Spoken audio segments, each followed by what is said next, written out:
Kjo fundjavë ka qenë mbushur plot me lajme nga showbizi dhe ata që kanë kryesuar janë sigurisht personazhet e dal nga Big Brother. Lajmi më viral i cili është shpërndar kudo në këto 2 ditë është padyshim disa foto të shkrepura midis 2 personazheve. Fjalën e kam për fituesin e Big Brother Kosova VIP dyshi Lumbar Saliu me artisten dhe këngëtaren nga Shqipëria Semi Aupaj. Sigurisht që mund të jetë një lidhje apo një njohje e re dhe në fazat më të para të një komunikimi, por në media është hedhur dhe ka pushtuar çdo portal me tituj Lumi dhe Semi nisi një lidhje të re. Sigurisht që kohët e fundit Lumbardi ka qenë në krye të lajmeve, kjo edhe nga zhimi i tij në politikë ku pati një mbështetje maksimale edhe pse nuk arriti të bëhet pjesë e kuvendit të ri. Por kohët e fundit ka treguar që po merret më shumë me veten e tij dhe ka nisur ndoshta një rrugtim për të gjetur atë paqe shpirtërore, por që është njëri apasionuar, ai këtë ka treguar si në Big Brother por edhe pas tij.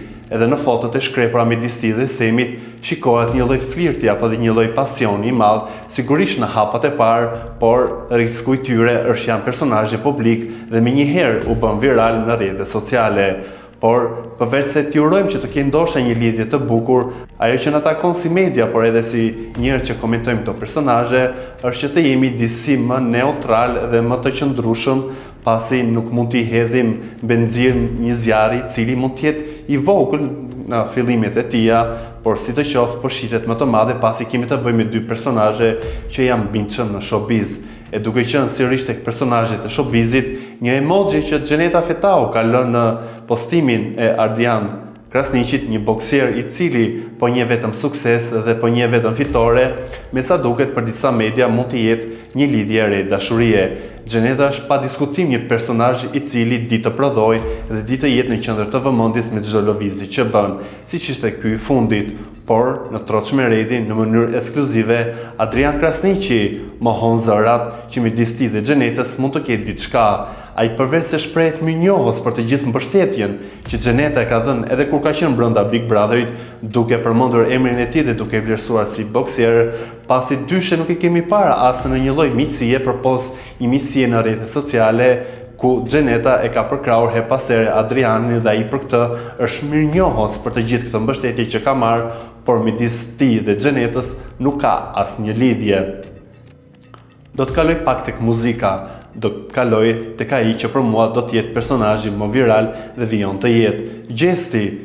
për të cilin u tha që ndoshta nuk ka të famën apo popularitetin apo vëmendjen siç ishte në Big Brother, por edhe në javët e para pas Big Brotherit, është krejt e kundërta,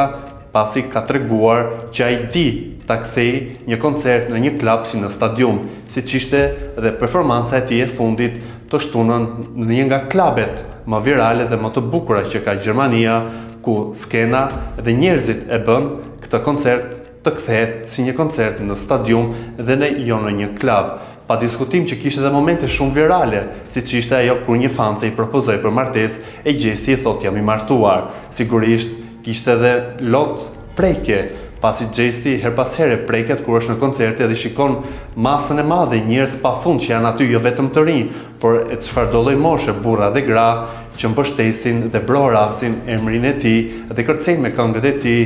ndërto më viralja Veshun Drequ, e cila të jep një lloj adrenaline të bukur dhe të bën të kërcesh. Nga ana tjetër, do të mbetem tek personazhi i Big Brotherit, i cili të shtunën kishte edhe meçin e parë dhe ndeshjen e parë, që pas daljes nga Big Brother, fjalën e kam për Drilon Ramën, fituesin e Big Brother Kosova VIP Treshi. U tregua që ai do të kishte një ndeshje me një nga boksierët më të fortë, me Kevin Negre, i cili nuk ka pasur asnjë humbje vitet e fundit, por ai u ndesh në fakt me një boksier bielorus, Atrakahu, i cili mban një rekord prej 17 fitorësh dhe plot 28 humbjesh. Sidoqoftë ndeshja parë e Drilonit që pas daljes nga Big Brother u mbajt në Londër dhe sigurisht komentet nuk më pëlqyen, prandaj jam edhe këtu për ta ndarë, jo sepse kam një lloj simpatia apo një lloj mbështetje për Drilonin pasi kam rezervat e mira, por kur bëhet fjala për punën profesionale dhe për të mbështetur një personazh i cili nuk përfaqëson më veten e tij, por edhe një flamur, ne duhet të jemi aty duke suportuar dhe duke mbështetur Drilonin, i cili ka nisur një rrugtim që në shpatulla mban krenar dhe flamurin kuqezi. kjo edhe një herë tjetër për të treguar që pasioni dhe përkushtimi i tij do ta çojnë drejt fitoreve dhe ne duhet ta mbështesim dhe jo ta